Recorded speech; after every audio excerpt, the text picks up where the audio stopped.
Right, this is the thing that lost me thousands of pounds every year. £8,000 in the first year alone, and then £2,000 every year thereafter. If I'd understood this word and what it meant, I could have done something about it. But can't change the past. But what I can do is tell you and every other teacher about it to make sure you don't fall into the same trap as me. And it is a trap. The bottom line is that taking a break from the pension scheme can mean you end up with more, not less, and that is the counterintuitive trap that most people fall into. I mean, after all, how can paying in less end up getting you more? Well, it's because the final salary pension scheme is a defined benefit scheme. The money you put into it is not going in to make a pot of money that you then use. What you're paying for is the promise that they will pay a pension for you according to a set of rules. And it's one of those rules that I'm going to explain today. Now, it is tricky, but it's worth persevering because, in my opinion, and remember, I'm not a financial advisor, I am just a teacher, in my opinion, the potential benefits outweigh what is a very small risk. It's called the hypothetical calculation. So what is it? Now, the hypothetical calculation applies only to the final salary scheme. Now, hold on.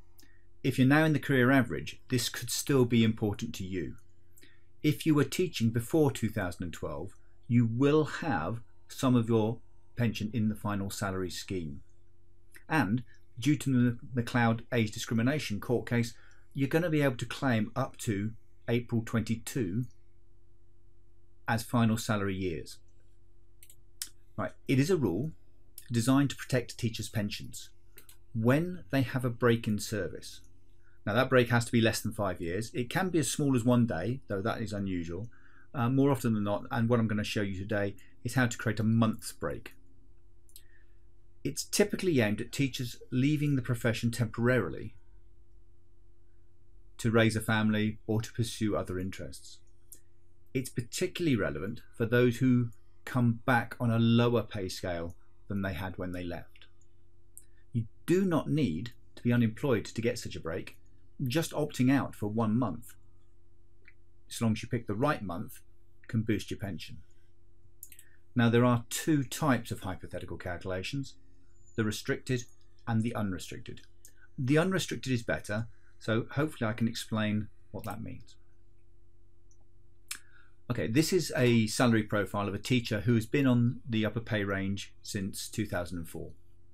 Their final salary pension would be worked out in 2020 by using their final salary in 2020, this one here, or the best of the 3 previous years, the 3 out of the last 10 years. And it's that part that we're going to come back to in the moment. But in order to have a hypothetical calculation, there does need to be a break in service. So I'm going to put one in 2011.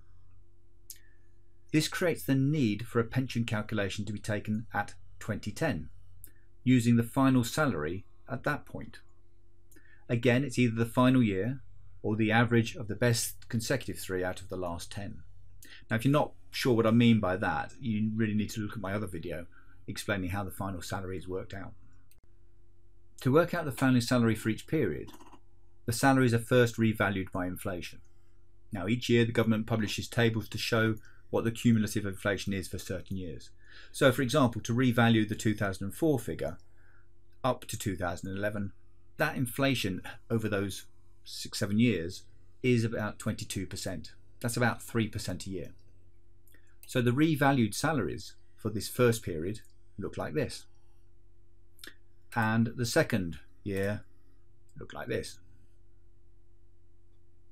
So the final salary for that first period on the left is going to be the average of the best 3 out of the last 10. As you can see, that's the 2004 to 2006, and we take the average of those 3, and that gives us a figure here. You can see it's clearly higher than the final salary from 2010, and that's what I mean by the best 3 out of the last 10.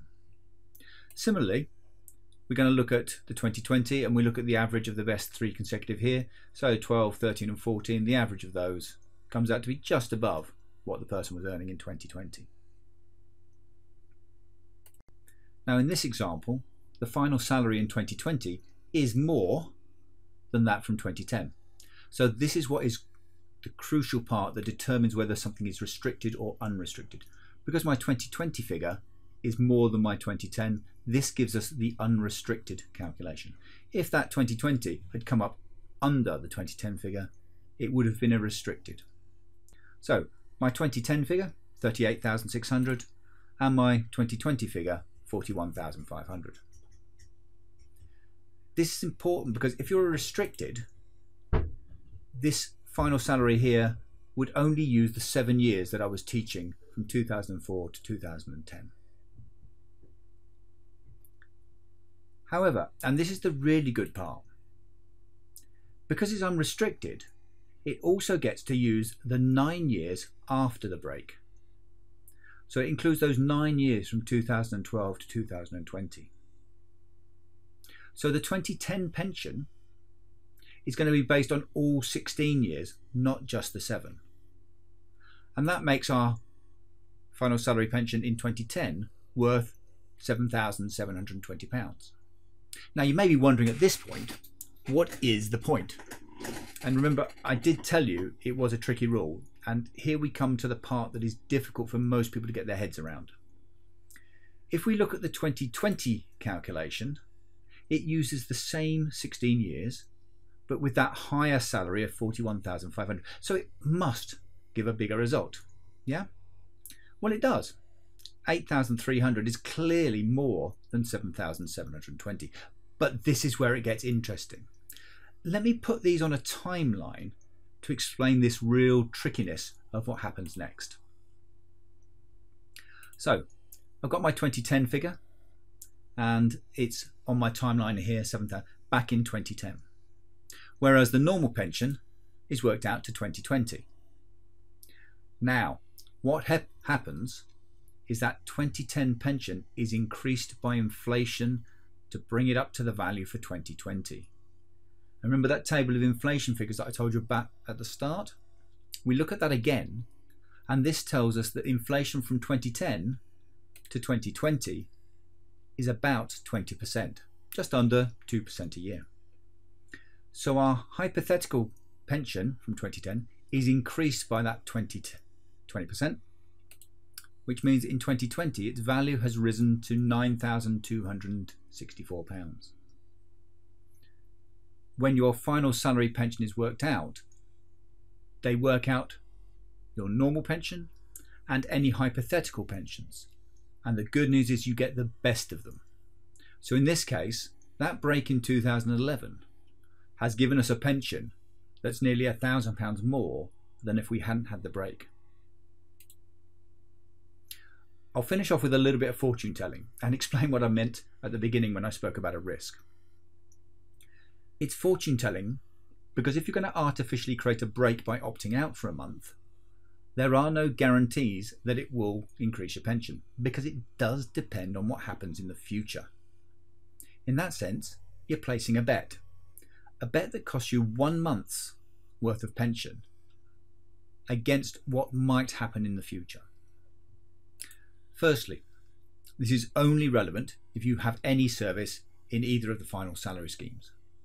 It may be as little as 3 years, but bear in mind that that could jump with the McLeod judgment all the way up to your time served to 2022. It has particular relevance to teachers when they reach a possible plateau in their teaching career, i.e. when they reach the top of the main or upper pay ranges, or who believe they're going to be there for some time, or if you've received a recent promotion but don't believe you'll move up in that position for a few years. For instance, when I took on a head of year role, I knew I was going to be in that for 5 years. The key is to look forward and to see if your pay increases are going to outstrip inflation. Talking of which, if you see that teachers are going to get above inflation pay rises over a series of years, yeah, I think you know where I'm going with that, then there's no point opting out because the only time this works is if teachers are getting below inflation pay rises. And I think we can see over the next few years that's probably going to be the case. Remember, you can just opt out of the teacher's pension scheme for a month, and that will create the break that is needed to trigger a hypothetical calculation. This can reduce your pension, and that's what I mean by taking a bet, taking a risk. Let's look at how much you're actually risking. Well, if you're in the career average scheme at the time you opt out, the 157th scheme, you're losing 1/12 of 1/57th of your annual salary from that pension pot. So on a £50,000 salary, you're risking about £73 for your pension. So it's a case of deciding if you think the potential gains in the final salary scheme are worth it. Clearly, from the previous example where the pension gained extra £1,000 a year, losing £73 a year to take that chance seems like a fairly good bet. If you're on the final salary 60th scheme, it's going to be a similar amount because of the 57th. The 80th scheme, you're risking slightly less, because it's 1/12, again 1 month, of 1/80th, or about 1,000th of your final salary. So potential loss from that same salary, about £52 a year. And so you're taking that risk. You are losing a month from your contributions. You actually get that paid, so you don't pay that, so you get that back in your pay packet on that month. But you are taking that risk with that money to see whether or not you're going to get a better final salary pension because of it. Okay, going back to what you need to be aware of. To get the best unrestricted calculation, you do need to end up with a final salary that is above that you had at the time of the break. So particularly as you reach the end of your career, just be aware and be careful if you're thinking about taking a wind down post that may lead to a drop in your salary. Just check that your final salary calculation is staying above the salary you had at the break. But in that regard, inflation is your friend. That final salary figure is fixed once it's calculated to the break. It doesn't increase with inflation. So that 2010 final salary figure is that figure. It doesn't get boosted by inflation to 2020, as in my example. It stays as it was at 2010. So the longer you have between the break and finishing your teaching career, the more likely your ending salary will be higher anyway. Finally, remember that come April 2022, the years that you're adding to the final salary stream will stop increasing. However, that actually makes it easier to decide if a break would be good or not, because it's all then about whether you think you've reached that pinnacle in your pay.